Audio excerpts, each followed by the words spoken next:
নমস্কার, কেমন আছো সবাই? একটি নতুন ভিডিওতে তোমাদের সবাইকে স্বাগত।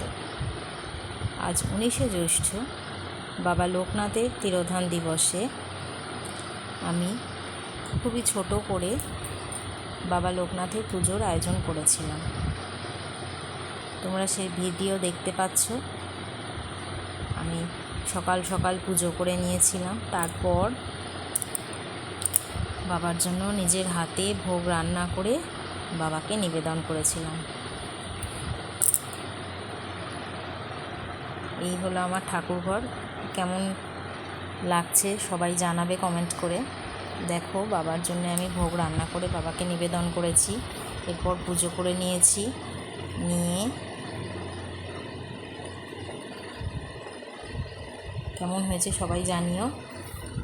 এরপর ভোগ নিবেদন করে এরপর পুজো করে নিয়ে আমরা সবাই প্রসাদ খেয়েছি বাড়ির সবাই মিলে। কেমন হয়েছে ভিডিওটা কমেন্ট করে জানাবে সবাই।